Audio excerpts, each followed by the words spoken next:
What does the ending tell us about the play? If the beginning sheds light on the entire play by setting up expectations, then the ending is what we are left with after the play is over. It is of great importance for our sense of what the play was about. What's quite unique about the ending of The Importance of Being Earnest is that we find out that most of the lies that Jack and Algie have been telling are actually, in fact, the truth.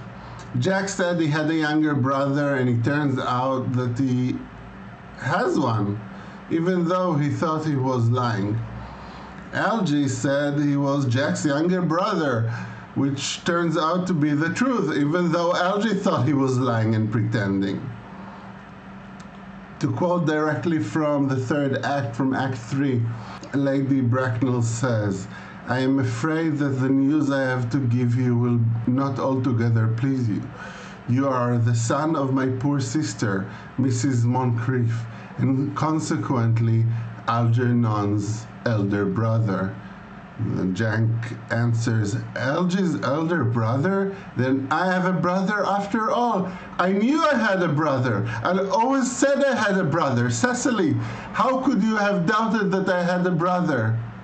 Seizes hold of Algernon, hugs his brother. The joke here is that Jack behaves as if he thought he had a brother, as if he thought he was telling the truth, and for no reason people didn't believe him. The fact is exactly the opposite. People did believe him, but he was lying. What does this turn of events tell us about the play's views on lies and truth? As I said in other videos, it looks like the play does not think there's much importance in truth and on authenticity, sincerity.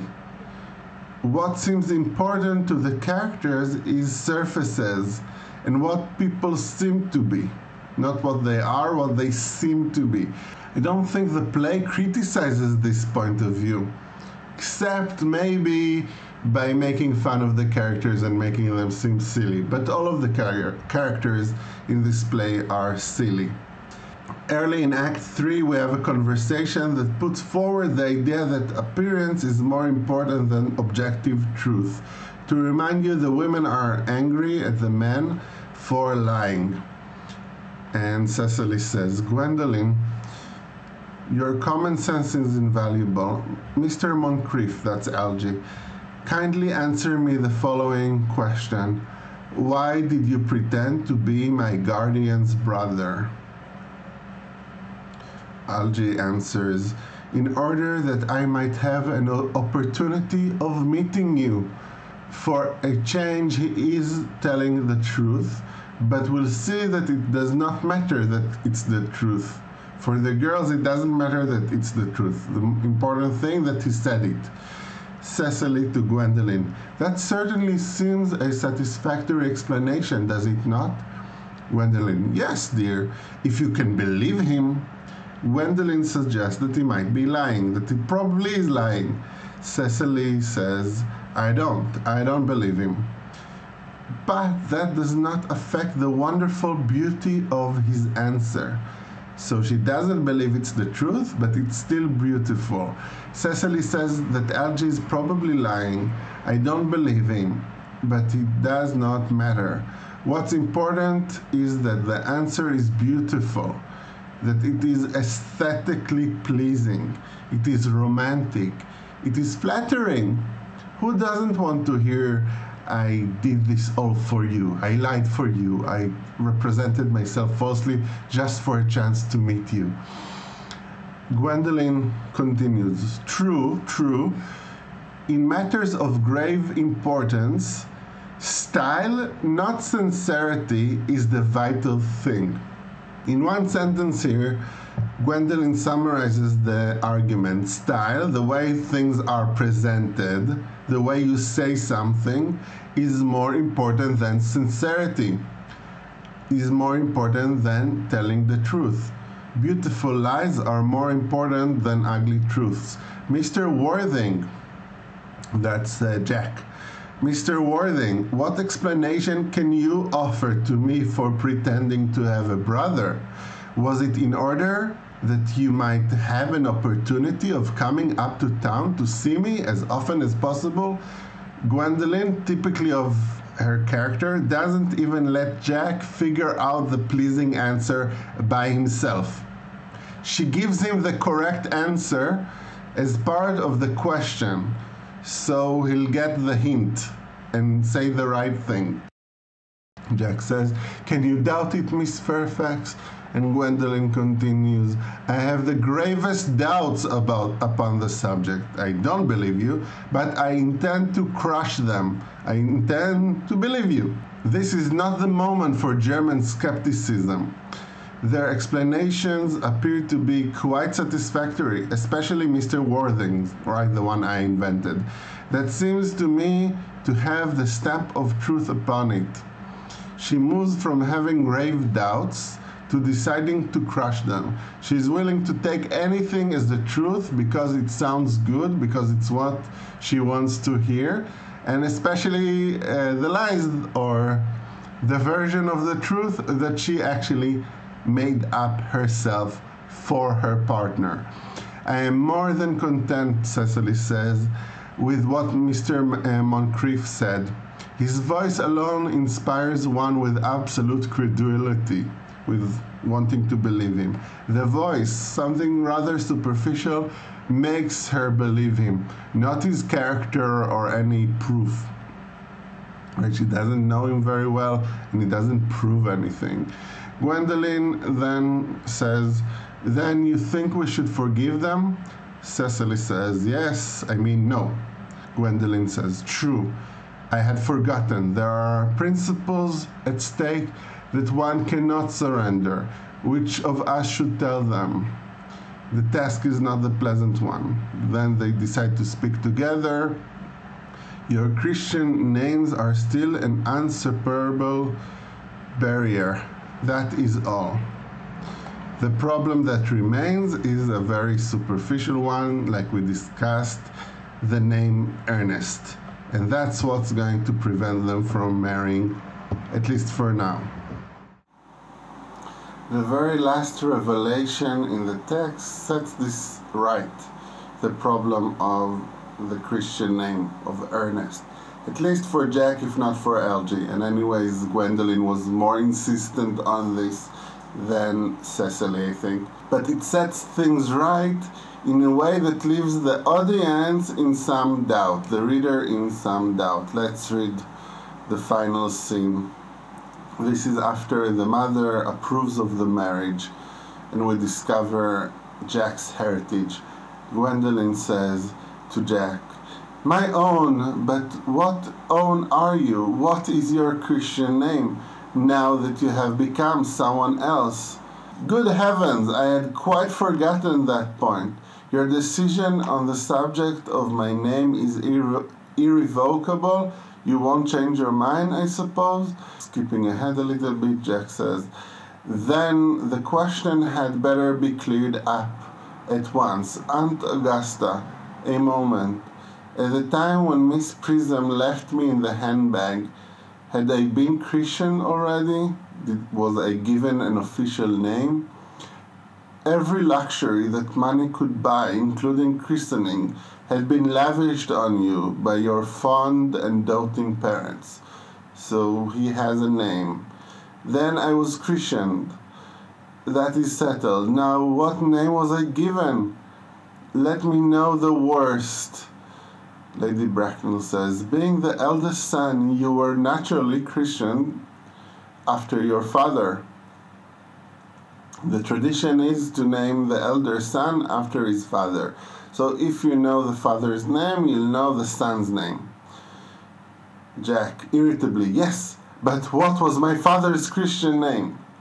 Lady Bracknell, meditatively, she's thinking, I cannot at the present moment recall what the general's Christian name was, but I have no doubt he had one.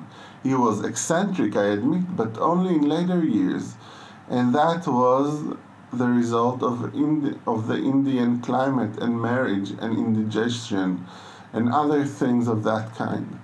Skipping ahead, Jack says, His name would appear in the army list of the period, I suppose, Aunt Augusta, because he was a military man. He would be part of this registry. And note that this is Jack's idea. Lady Bracknell says the general was essentially a man of peace, except in his domestic life.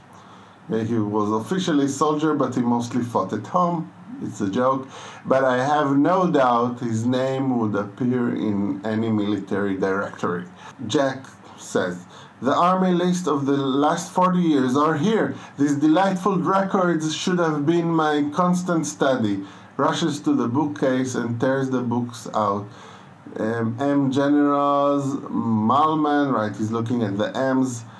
Malman, Maxbaum, Magley, what ghastly names they have, because he's angry, he can't find his father's name.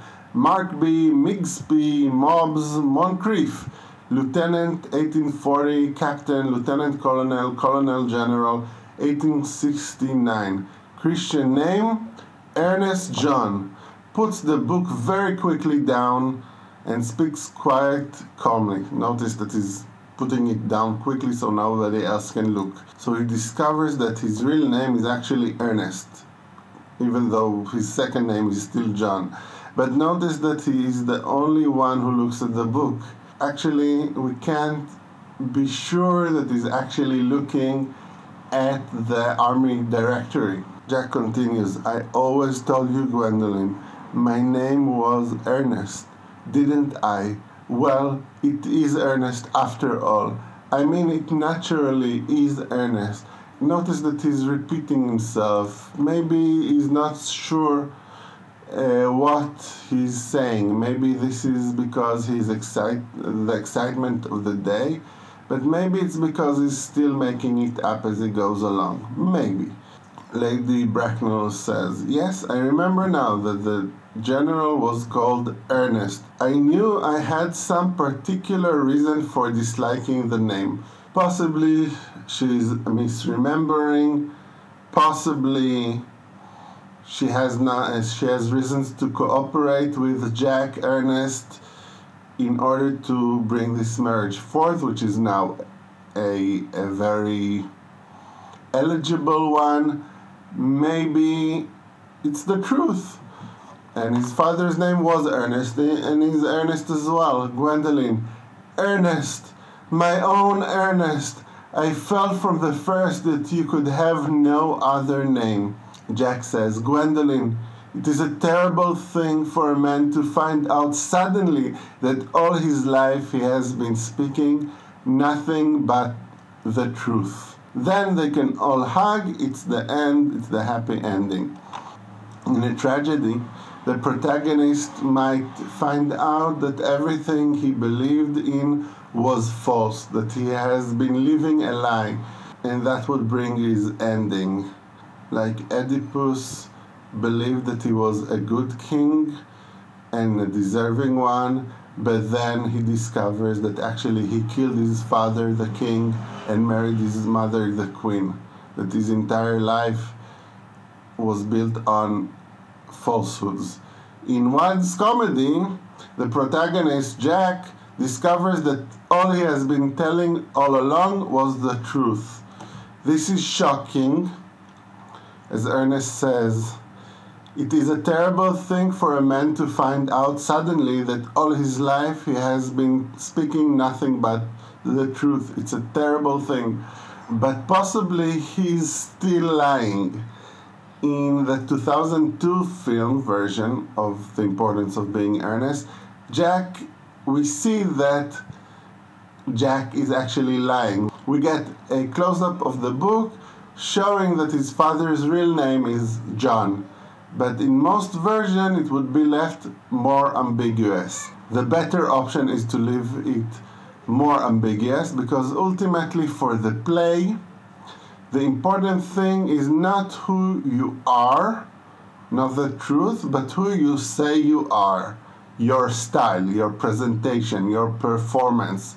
The fact that the happy ending comes with a moment where truth and falsehood seem interchangeable solidifies the sense that the superficial is more important than the sincere. The superficial is more important than the authentic.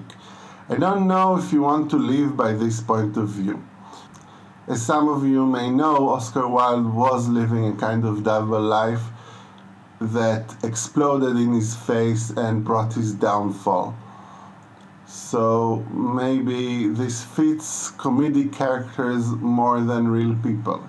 However, one reason we have literature and drama and theater is so we can entertain, so we can think about ideas that we may not approve of in other contexts. So we can play around with ideas.